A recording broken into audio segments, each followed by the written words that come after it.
Bonjour dans la ligne GCAM TV officielle. Bonjour partout, vos alliés, partout vos amis.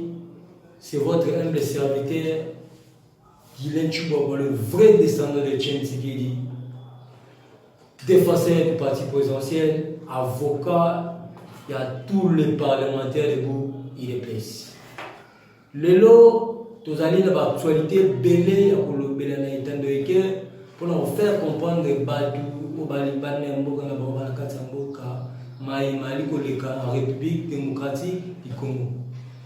Na mbona banda masolo ya République démocratique du Congo, en particulier masolo na biso ya parti présidentiel IDPS, nazo pour moi mon sur le plan diplomatique. Et c'est quel boy ba été balanyo sur GCAM TV officiel. Ancien président français, au Asala Mandamoko, à Kokama Amouté, à démissionnant. Ça fait maintenant 48 heures, où il y a qui m'a també dans la République démocratique du Congo, dans Mboka et Masset et Angaïnayo, Ayaki, pour la Maïmatali, soi-disant, aïe, pour la Maïmatali, visite privée, pour la Maïmatali, prix Nobel. Oyo les tout puissants docteurs Mukwekwe Azwaki et puis c'était prévu pour Kutanaye autant que la lobby bakutana kina docteur Mukwekwe le tout puissant docteur Mukwekwe oyo azolinga départ ya MONUSCO na République démocratique du Congo ya mona ali ko senga na peuple congolais constitution mboka na biso pesi no pouvoir et pesi yo na ngai pouvoir dans son article 5 ba lobby était le peuple est souverain. On arrive à comprendre un individu à cause de son intérêt égoïste à n'y départ il y a mon escoté. Boye Baete n'a à visite à François Hollande, c'est ce qui s'est fait à l'est du pays. La majorité, il y avait impérialiste basé inclus. La majorité, Bandoyo, il y a Posopembe Bali inclus na Kati.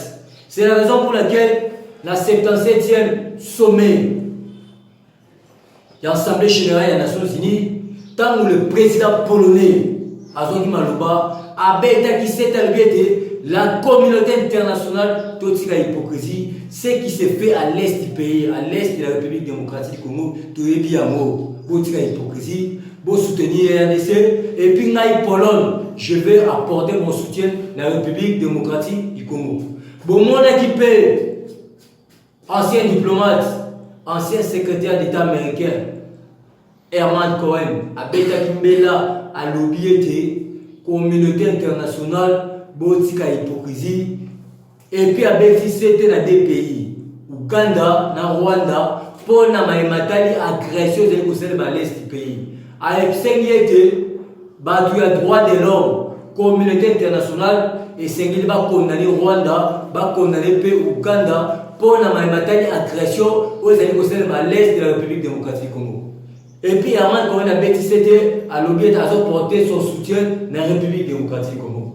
Nous avons vite compris que, arrivé, il y a un ancien président français, dans Congo, François Hollande, dans la République démocratique du Congo, nous avons vite compris que, ça va dominer la banque, va dominer le muscle la banque, on va aller pour agresser, biso M23, n'a pas dominer le muscle ADF dans le FDL, pour être quitter ma belle à la République démocratique du Congo. Na sepele qui la mbela ya tata mukonzi ekolo Félix Antoine Tshisekedi Tshilombo tant mazo ki maloba la 77e sommet assemblée générale ya ONU aloba que l'air est grave, l'air a sonné pour accomplir ma première vision parce que le chef de l'État à la tête de la République démocratique du Congo azali na 3 missions au peuple congolais et sengeli ayeba yango. Première mission, il y a Tata Mukonzi Ekolo, Nabao Baïmité, et c'est le chef de l'État, Félix Antoine Tshisekedi, le 5e président élu démocratiquement en République démocratique du Congo. La première mission là est, la deuxième mission là est, accorder la sécurité aux Congolais. La troisième mission là est, développer le pays. C'est la raison pour laquelle 3 missions là on a autant à la paix, la sécurité, le développement. Ben, impérialiste, oyo batondisa bino mutema mabe bakoki koninga développement mboka na biso te bakoki koninga territoire national République démocratique du Congo et ça la sécurité te bakoki kolinga kimia ezala na République démocratique du Congo. Tant mboka yali la kimia te moyen d'investir ba yali te moyen de développer celle de la République démocratique du Congo ezalité. C'est la raison pour laquelle même les soi-disant opposants continuent à gérer les impérialistes pour que tout ait dans ma bonité. Le chef de l'État a bâti cet allié que l'air est grave et Seigneur lié bateau bazali ko bundisa biso atani na Congo. Alors ce sont les Rwandais oh bazali ko agresser biso oh le lombo na biso comme victime du colo d'agression de la République Rwanda. Ya moment quand on kaka discours ya tata Mukonzi Ekolo, je pense si je ne m'en souviens c'est la cata 72 DZT. Ba M23 ba o tobi ba muna peuple congolais ba momo ba komi ko kamata bisaka une portion ya ba M23 ba kamati bisaka ba komi ko zonga kote ba buta. Boye ya François Hollande, il faut comprendre que aye kaka visite privée pour pas kuta Denis Mukwege aye pour l'ambassade. Ils ont vite compris que l'air est grave.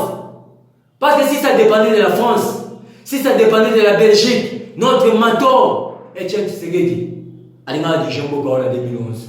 Mais les impérialistes, le mauvais goût, Baninga qui était, comme le Etienne Tshisekedi reste mémoire, notre maton, le véritable géniteur, la démocratie, la République démocratique du Congo, la République démocratique du Congo.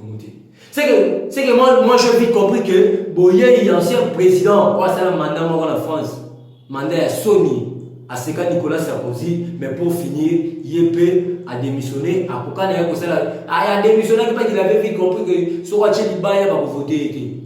Boye, il a Boye, Baete, Aïe, Boye, Bissabatounaye, impérialiste à mauvais goût, pour être ballon à la sol congolais. Parce que Boye, il y a un maire régional, dans l'Inde qui bien attentivement, Maloba, il y a général kenyan. Alors bien que Boye, il a vu sur la République démocratique du Congo, et les alliés étaient topés, ça fait chance pour parler. Parce que le chef de l'État a compris que il a un 5 sens que Dieu a créé. Là, il y a un armée régionale. Le chef de l'État avait décrété l'état de siège. Oh, le lot est foutu mouvement. Le tout-puissant général Yav, Mouto, le chef de l'État, a fait confiance, a payé responsabilité dans l'armée pour la opération M23. Ok, Mouto, Tata Mukonzeko, la paix, qui confiance. Ok, très très mounene. Aujourd'hui, dans l'état de siège, la révélation est bimé belé. Ne soyez pas surpris, Nassima, il y a l'arrestation, il y a Philemoyav, Nassima, il y a Peter, Sirimwazi, oh, le correction de Philemoyav, dans Makala, il y aura des arrestations qui vont se faire. Parce que très très belé dans l'armée. Mais c'est que moi je demande au commandant suprême des forces armées de la police nationale, ça ne sert à rien. Très très va demeurer toujours dans l'armée. Pour le moment, je souhaiterais, quand il y a un traître, pour limoger dans l'armée, et puis, bon, pas bien condamné à mort à la peine capitale, à Koufara à la prison. Parce que trop c'est trop. Trop c'est trop. Il faut que la paix revienne à l'est du pays à 100%. Quand bien même que actuellement il y a 70% la paix à l'est du pays, mais nous avons besoin à 100% la paix, rien que la paix à l'est du pays. Dans le souci majeur d'accomplir la première vision du chef de l'État qui est la paix, rien que la paix. Peuple congolais et les impérialistes ne veulent pas le développement de notre pays.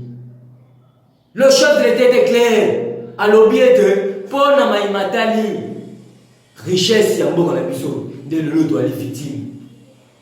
Richesse yambo na biso et sengeli et PCP développement la jeunesse yambo na biso et PCP développement la République démocratique du Congo. Mais on n'arrive pas à comprendre richesse yambo na biso n'importe Joseph Kabila et banaki kaka la bénéfique pour la expatrier. Mais Natal Félix Antoine Tshisekedi Albert Aye na obabeli le poto coopération gagnant-gagnant. Un expatrié sur la République démocratique du Congo pour exploiter les ressources minières de Bissau et c'est la bénéfique de la République démocratique du Congo. Il y a moi qui la coopération gagnant-gagnant. Mais la majorité des impérialistes ne veulent pas la coopération gagnant. Il y a un moment où le chef de l'État même s'il s'agit même de mourir pour que la paix revienne à l'est du pays, à beaucoup de fois, pour que la paix revienne à l'est du pays. Et puis je tiens à vous informer, on ne combat jamais la foi de Dieu. Félix Antoine Tshisekedi, c'est un don de Dieu. Azali mutu oyo et mutu alengela maki pour conception de la terre promise. C'est la raison pour laquelle on a dit qu'on a pas dormi le monsieur balingi qui m'a n'importe quoi n'absoté. Boye ba été bon mata bo kita kaka nenge tata mu conseil ekolo atika ka mboko na biso le 23 juin il y a 2019 6 mois après kozwa bokonzi na ye alors ba kete ngai na ko kambati tika ete nzambe ngwa kama mboko na biso. Mais bon mata bo kita les impérialistes de mauvais goût oh boningi sécurité na mboko na biso te boningi développement mboko na biso te boningi kimia République démocratique du Congo te boye ba ete nzambe oyo tata mu conseil ekolo Félix Antoine Tshisekedi atika ki mboka oyo le 23 juin na mboka nzambe yeba ete akokuta na bilo ba impérialiste de mauvais goût o ba ni développement mboka na biso te toujours na mayematali sécurité mboka na biso wali na ali kobeta mbela na jeunesse congolaise oyo lelo babeko beni ko bebisa ba vie na bango na kikuluna ngolo ba ete bato batambola na machette na butu bambeli pona ko botola ba biloko pona ko kata ba machette po ete ba botola ba bambongo. L'air est grave. Réunion oyo gouvernement uti kokota pona maimatali kuluna sécurité sur l'ensemble de territoire national boye ba ete ba décision na mo kozala makasi. Papa maman tea mwana yo ya kuluna. L'air est grave. Il faut que étando la République démocratique dans son entièreté tous à la kimia parce qu'il y a un groupe d'individus balingi qui m'a na bisoté. Ce qui se fait au Grand Bandundu bateke na bayaka bavanda beaucoup d'années bitubo metiko selemati. Mais à comment plus forte raison balali balamu qui me bandi. Il y a un moment le gouvernement central de la République démocratique du Congo bakota qui réunion la premier ministre, ministre intérieur, numéro 1 de la police, numéro 1 de la FARDC pour na matali situation ya bandundu na bakulu no bazali ko déranger bandeko la biso na République démocratique du Congo. Boye ba été les décisions les ont mis à makasi. Kuluna yo la police vous a chargé sur la route. Batiki bino na maboko ya FARDC. FARDC musala na yosala nini? Boye bi rôle ya FARDC. Rôle ya FARDC boye bi yango combattre la sécurité territoriale. La police est à combattre la bilo batula biloko na bango. Il y a des choses différentes. Tant bino ba kuluna o boni ko tika ki kuluna te. Boye ba ete tant ba pesi bino na maboko ya FARDC esengeli papa na mama batimba bino na matori ba ete bino ke awa makambo komi mabe. Boye bela parce que ma décision soit mis la gouvernance centrale pour la matali sécurité sur l'ensemble du territoire national pour la matali grand guerre soi-disant guerre les alliés de la grand na etini ya bateki na bayaka et puis on a été bakulu na décision zo makasi papa maman simba mwana na lito yebisa mwana yo tika kikuluna soko tiki kuluna te na komona yo lisusu te. Et puis je lance un appel vibrant la communauté internationale bata droit de l'homme R Yamoyo boye bisa jeunesse congolaise ya bakuluna batika kuluna Akash Georges Kapemba yondo bandako aussi ba média autonisi média ote droit de l'homme l'air est grave tata mukonzi ekolo azana besoin peuple congolais bazana kimia en particulier biso ba kinoise et kinoise tozana besoin ya kimia soko zali kuluna R Yamoyo na nzela ya conseil national de la jeunesse parce que c'est plutôt le de la MO na kati ya présence de la République ezali na département moko ya makasi oyo ekamamaka epa elenge ya yango na kombo ya William Mukabila oyo abeti mbela na jeunesse ya République démocratique du Congo ayebisi bino boye bato bayele biso bakulu nesi bakenda bato bayele biso bakulu nezali Joseph Kabila esi bakenda. Actuellement nous avons un président Oazali pour s'investir dans la jeunesse. Souci à Tata Mukonzi Zali était jeunesse. À la jeunesse, mon corps responsable. Jeunesse, mon corps, eux, qu'on soit relève l'un des 4 mandats, ceux qui t'attendent au Konzekolo, là, les dirigeants actuels à veiller. Jeunesse et l'élo, n'est-ce remplacer Bango. Mais jeunesse et l'élo, tout ce qui a dit en jeunesse et l'élo, tout ce qui a Bakaya, jeunesse et l'élo, tout ce qui a Zododo, tout ce qui a Bomboy. Jeunesse et l'élo, tout apprendre Misala, Nanzela, et Conseil national de la jeunesse. Oyo, ils allaient département, Nakati, il y a institution, président de la République, Toyo la Bilanga, Toyo la Kopéché, Toyo la Kokuma Mituka, Toyo la ministère, Toyo la métier, nous sommes Yebi. Conseil national de la jeunesse, vous allez Kokamaka William Mukabila, Babeni jeunesse de la République démocratique du Congo, Oyo, Totika Kikuluna, Toke Ndokosala, Bilanga, Toke Ndokolo, Mituka, Toke Ndokolo, Ndengeni Yakukata Mabaya, pour permettre Bissot l'un des 4 matins, pour permettre Bissot comme responsable l'un des 4 matins, ceux qui battent, Fiti, ceux qui t'attendent au conseil, comme Mukolo, Fiti Samalpon de Bazali, la carte jeunesse à l'élo, Fiti Augustin Kabouya, Fiti, ministre des Sitokabi, qui est Boudimbu, Fiti Nicolas Kazali Bazali, Totika Kuluna, parce que Kuluna, de quoi apporter les bisous de remonter. Or, ils allaient quoi affaiblir jeunesse et la République démocratique du Congo. Toujours dans ma matin l'actualité politique. Vijay Chimanga, ancien conseiller, il y a Tata Moukonzeko, le Félix Antoine Tshisekedi en matière stratégique. Je dis ça mot à la biso, Baouta qui copie c'est pour la lobby liberté provisoire. Mais je n'arrive pas à comprendre. Les gens veulent quoi? Bonini Félix Antoine Tshisekedi a comme un justice à mot à la biso. Parce que l'état de droit c'est le respect de la constitution, n'a mis bien pour la mot à la biso. La même justice, n'est pas ça qui Vijay Chimanga, mandat d'arrêt provisoire. Quand la justice ou un DPC liberté provisoire, on n'arrive pas à comprendre. Vous voulez que la justice soit instrumentalisée ou comment? Bissot te promettait qu'une fois il est au pouvoir, tu comprenais l'état des droits. Quand le magistrat instructeur il a jugé bon d'accorder l'ancien conseil spécial en matière stratégique, il a tendance à le Vijay Chimanga liberté provisoire. Vous voulez quoi au juste? Il y a des gens qui sont sérieux. Dans le régime, il y a Kabila, 18 ans au Kabila Sali. Boye Bissanga, à ta dignité à Moko, il y a un régime à Kabila, où il y a côté ta prison même une fois, pendant 24 heures avant. Tout le monde a dit. Tout le monde a dit, ben sous Félix Antoine Tshisekedi, nous avons vu un ministre en fonction condamné, nous avons vu un directeur général d'une entreprise étatique condamné, nous avons vu un inspecteur général. Il y a un PST Victor Djama condamné sous Félix Antoine Tshisekedi.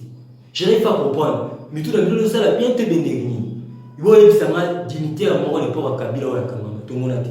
Mais sous Félix Antoine Tshisekedi, nous avons senti quand même la justice fonctionner.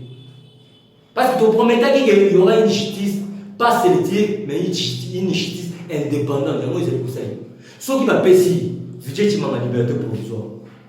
C'est la justice. La justice, elle est indépendante. Parce que nous avons 4 institutions dans notre pays.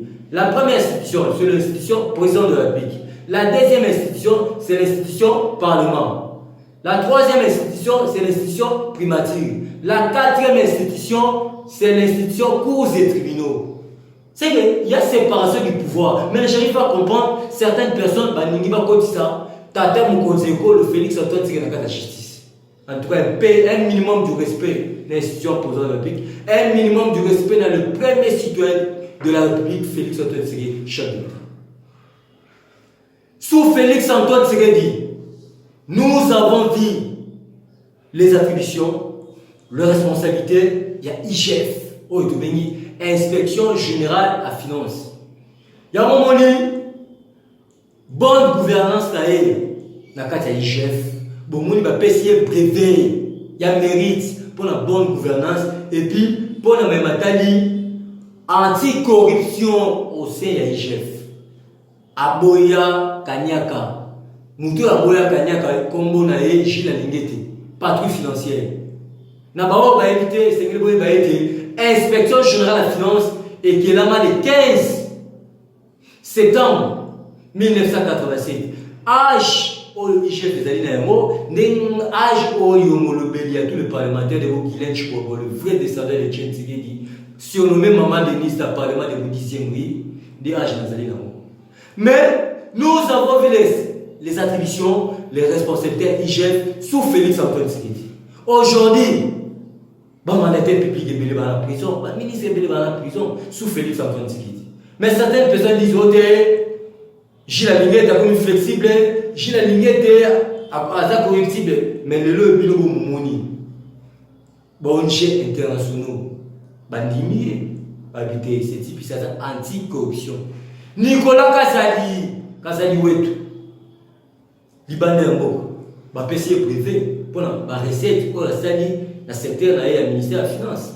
Dit jamais vu, où ta ministère de la Finance et seulement. Dans l'attribution au ministère de la Finance, tout ce que le monde a recette maintenant, l'époque où il y a Nicolas Kazali. Bravo à Nicolas Kazali pour la recette à ma casse au Sali. Bravo, le directeur général. C'est pour la toute première fois dans l'histoire. Il y a direction générale impôt, recette à ma casse et Salema depuis DG, la DGI, Salema. Mais ça n'y a na impulsion, il y a le pasteur directeur général Barnamé Mouakadi, où la saliété DGI et ça la recette à ma casse. C'est pour la toute première fois depuis DGI et qui est là. Bravo à Nicolas Kazali pour la recette à Malam ou Ekoti, la certaine. Bravo à ministre des hydrocarbures, Didier Boudjim, Génie Blanc, au Lilo, ma PC brevet à bonne gouvernance. Na ONG à commenter, ONG à l'Ibanda un Boka. En tout cas, bravo, le warrior Didier Boudjim pour la brevet de mérite, il y a bonne gouvernance. Dans le cadre, il y a le ministère des hydrocarbures. Dis jamais vu. Dis jamais vu. Bah, warrior, bah, on a fait IDPS, bah, la qui s'y est. Quand il y a IDPS, vous allez comprendre la valeur et non les anti-valeurs. Donc, bête à 7 heures, na Maïmatali, Vital Kameri. On a dit que c'est journée, na Kisangani, bisoté là, à quel est qui la cathédrale, l'église catholique, l'église amicheline, l'église chrétienne, pour être à ça là, où le double action de grâce, mais c'est action de grâce. Il y a les Bosso, l'église catholique est boy, Michel est boy, l'église chrétienne est boy. Bazali ko reprocher une nouveauté, Azali politicien immoral, Azali crédibilité, il ne peut pas prêcher l'amour, il ne peut pas nous demander à faire une messe d'action de grâce tant qu'il y a un Azali crédibilité, Azali immoral. Voilà une chose on est dans l'actualité, où c'est le maki mukolo ya lobby, na bisangani tangu ancien directeur ya cabinet à Tata Mokonzi Ekolo, Vital Kamerhe, a sengaki messe d'action de grâce.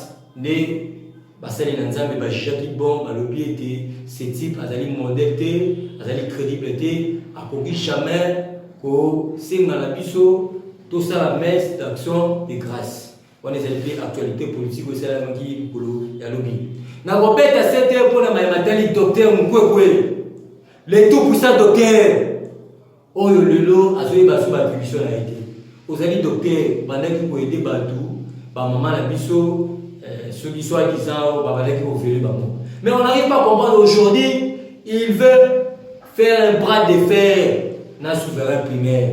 Pour la donner à l'objet de Monesco Bakoki Kokenete, parce que ceux qui vont accueillir, il y aura un chaos en République démocratique du Congo. Denis Mukwekwe, soi-disant futur candidat président 2023, permettez-moi de vous dire la vérité. Je tiens à vous informer, la première force qui a Mboka, c'est la souverain primaire. C'est la raison pour laquelle l'article 5 de la Constitution le bien que le peuple est souverain. Mais on a vite compris que yo, vous êtes posé la bras de fer dans la souverain primaire. Bande qu'on a dit sur la Grand Est, Nord Kivu, Sud Kivu, Ituri, Balobi, on a besoin au monde, Monesco, na sol comme on l'était. Mais yo, là, le Mouki, ancien président français, dans le François Hollande, azo, pour la yazo, le PET, à Ningi, Monesco et Tikala. Biso, la souverain primaire, tout le bien de toujours mon importance, mon point Monesco, dans la communauté, bon, wana, mieux vaut force régionale. Mieux vaut faire des sermons dans la biso baléamo, toujours mon importance, mon côté, il y a Monesco, dans la communauté. Bateau, il y a une Monesco, si bakina kata.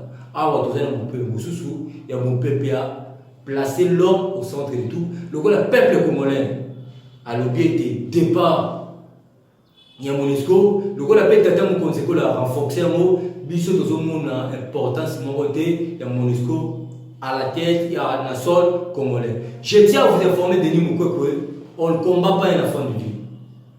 Toyebi que beaucoup mina failli de place moko. Souci la bino zali bo contrer biso. Biso de le biboui. Tata Moukonseko il était clair. Aloba qui était le 23 décembre 2021, il y aura bel devant le discours était de la nation, il y aura bel et bien élection en 2023. Mais le chef de l'État n'est pas technicien. La personne technicien, il s'appelle bien Denis Kadima. La personne habilitée. Il y a coupé ce calendrier exact. Il s'appelle bien Denis Kadima. Tous allez causer là, Denis Kadima a appelé ce calendrier exact où il peut permettre que nous dans les délais constitutionnels. Bissoma Baba na IDPS, famille politique à Tata Moukonseko, tout la qui met là à travers notre secrétaire général, tout le bas qui était, s'il n'y aura pas élection en 2023, Bissoma na IDPS, ensemble avec le peuple congolais, tout ça la marche, nous tout cela en 2016. Il y a eu des morts. Moi, en septembre, il y a il y aura une marche, il y a soutien, il y a convocation électorale. La CENI est censée convoquer le corps électoral 90 jours avant la fin du mandat du président de la République. Bisous de PES, vous avez une intention montée qui est dispensée. Vous avez besoin tout qui n'a pas dans les délais constitutionnels car on a le 23 décembre 2021 dans le discours de l'État et de la nation. Toujours dans ma d'actualité politique, et c'est le général kenyan à Betimbela, le bien de Boye Nabamo, et alliés étaient tension mon côté entre M23 et FARDC. Mais pour Nabamo actuellement, les alliés ont sa chance. Baluka terrain d'attente, où il peut permettre de sa chance pour parler, où c'est le maquis na Kenya. Pour parler, c'est le maquis na Kenya. Et c'est là qui était pour soi-disant tout puissant rebelle M23, FDLR, quitter sur le Congolais et la Malembe. Ce qui n'est quitté, on a des forces régionales. Bakozwa Kasu, Bakozwa Fox, il y a Beta M23 Massassi Natolo. Mais pour l'instant, Bazali couper sa chance. Na M23 pour parler au Sélémaki na Kenya entre le président kenyan, entre le président Félix Tshisekedi et le président rwandais Paul Kagame. Et puis, Tshisekedi va aider pour parler Sélémaki na Kenya. Et ça qui soit la paix totale, soit la guerre totale. C'est la raison pour laquelle nous avons été, où tu as la 7e sommet à l'Assemblée générale, une portion, il y a M23, Babani déjà pour y aller, mais à côté de Rwanda. Vous allez poser la effectivité, il y a Kimia à l'est du pays, avant qu'il y ait armée régionale, na FARDC à Mokanabiso, Bazoa, dans l'intégrité, Boulankana, Oyo, une portion. Ezali na maboko ya mamuna une portion pe ezali na FARDC ya République démocratique Congo. Toujours dans les soucis majeurs, il y a Tata Moukonseko à Beta qui c'était à Lobaki d'ici 2023, il faut que moi na Congo azala kimia sur l'ensemble du territoire national. To Beta c'était pour na maimatali makambu ya teke ndeko na biso teke na bayaka. Ce qui se fait au Grand Bandundu et c'est que les politiques et continuent à casser. Parce que les gens pendant beaucoup d'années, mais les lois, tu dois comprendre qu'il y a une même mise. Il y a un entre Teki et Nabayaka. C'est la raison pour laquelle je lance appel vibrant dans la jeunesse, dans la papa Nyonso. Bolanda o Tata Moukonseko le baki na 77e sommet. Souci na ezali que bandeko na biso nyonso sur l'ensemble du territoire national bazala na kimia, tension ezala ya kimia pour vivre tout que na maponami o le ko permettre gagnant o bima pour moko na biso kende liboso. Et sengeli boye ba ete soki kimia ezali te moyen d'investir ba ezali te, soki kimia ezali te moyen de développement et seulement la République démocratique du Congo te. Pour la même Denis Mukwege, tu ne sens pas la présence de l'État à l'est du pays, en tout cas, je vois comme si tu as un problème de la tête. Pourquoi je dis ça? Ôté, je vois l'inactif de l'État à l'est du pays. Ah, docteur Mouko, ils sont sérieux. Aujourd'hui, si nos frères de Grand L'Est, Bazali quand même, la Kimia à 70%, c'est grâce à l'état de siège décrété par Félix Antoine Tshisekedi, chef de l'État. Mais toi, Oulalo Lamouki, au tuté, je vois l'inactif de l'État à l'Est. Ben c'est faux, il faux. Aujourd'hui, il y a tant des arrestations, il y a des généraux, grâce à l'état de siège. Aujourd'hui, il y a tant de révélations, grâce à l'état de siège. Ne soyez pas surpris. Ceux qui vont moni légitime du peuple, le député national, il y a grand qui faut parce que même le ministre en fonction, même le mandataire public en fonction, hein, quel que soit le rang social, nous sommes une clé dans ma métallier et sécurité à l'est du pays, à été place dans la pavillon 8, à rejoindre Général Yav, à rejoindre Peter Sirimouazi. La pavillon 8. À corriger de Oyotobengi, à ce présent, à IDPS. Jean-Marc Kabounda Kaboum. Aucun péché reste puni. Tout ça, la chaîne d'été, tout ça, nous sommes dans une république. Oh, il s'est le temps de la Mibeko, na Moko, il s'est le temps de la Mibeko. Dans la chaîne d'été, la propriété, nous sommes dans une république. Oh, Mibeko est établi. Peuple congolais, Boye va être médecin, Krevaki. Mais dans les soucis majeurs, il y a pour aider Tata Moukonzeko. Parce que Tata Moukonzeko, le souci dans les alliés, placer l'homme au centre de tout.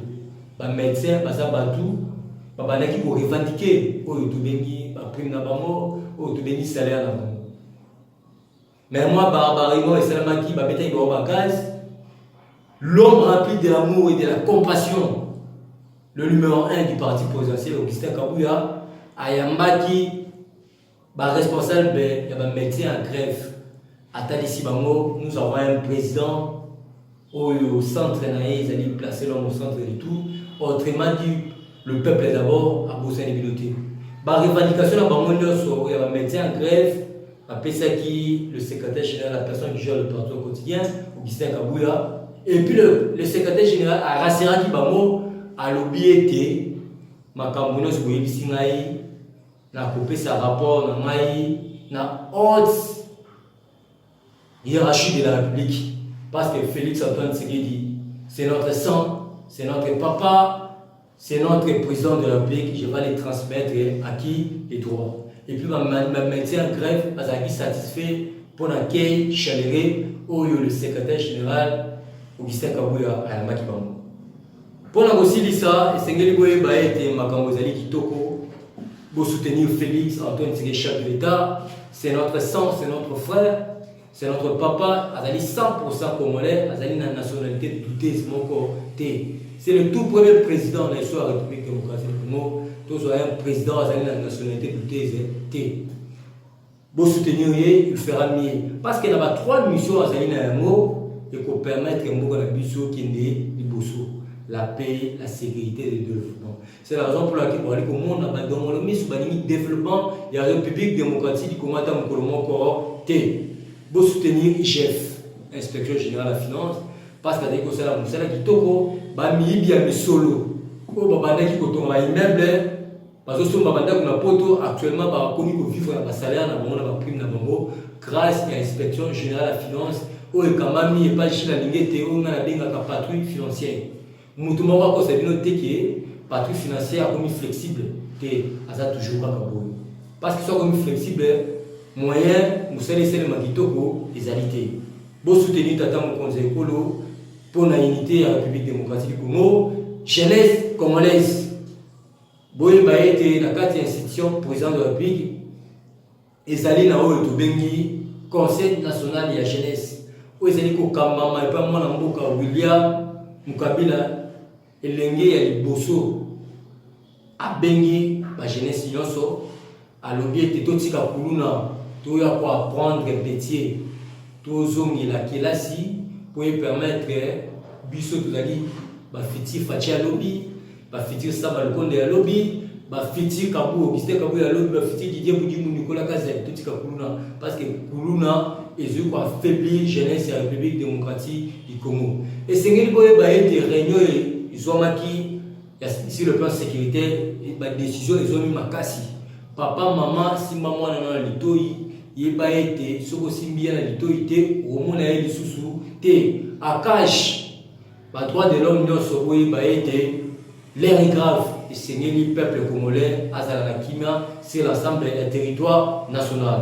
C'est votre humble serviteur, Guylaine Chouaba, le vrai descendant de Tchène Tshisekedi, défenseur du parti présidentiel, avocat de tous les parlementaires debout, surnommé Maman Denis Diakogo Tshisekedi, n'a parlementaire debout, n'a combattant, c'est combattant, Nyoso. Ceux qui ont besoin de contacter Maï pour avoir la vraie information authentique en temps réel. Plus 243 81 99 18 606 plus 243 81 99 18 606 na pesi mbote na ngai na madame Fanny Kassalou Mangaya bambote belé, la dame qui s'occupe des orphelins et c'est ngeli boye ba été ba orphelins nyonso bazwa mi na République démocratique du Congo, les enfants de la rue, ils ont un moutou à la charge na bino. Elle s'appelle bien Fanny Kassalou Mangaya, le nouveau marié, moi na liboso ya tata Mkonzego le Félix Antoine Tshisekedi Tshilombo. La paix simbote na le couple Denis, couple Fanny Kassalou, la paix simbote na le numéro 1 du parti présidentiel Augustin Kabouya, la paix simbote na la maman na Marie-Josée Mbombo. Marie-Josée Mbombo la suite Bambote Belé, la paix simbote na ndeko Yves Boul Londres Bambote Belé, ba combattant c'est combattant nyoso. Et c'est que le mandataire public récemment, Bisso c'était un parlementaire debout, donc vous allez bel et bien représenter, parce que nous représentons la première force de l'IDPS. Sans le parlementaire debout, l'IDPS existait, il sous-souté. Et si vous êtes combattant, ces combattants et vos apaisements, vous serez bel et bien représentés dans le mandataire public où vous allez nommé Namikolo Ezali Kouya. Que Dieu bénisse la République démocratique du Congo, que Dieu bénisse le premier citoyen de la République démocratique du Congo, Félix Antoine Tshisekedi Tshilombo. La paix symbole de la que Dieu bénisse la République démocratique du Congo, que Dieu bénisse Félix Antoine Tshisekedi, chef de l'État. Bye bye. Bye bye.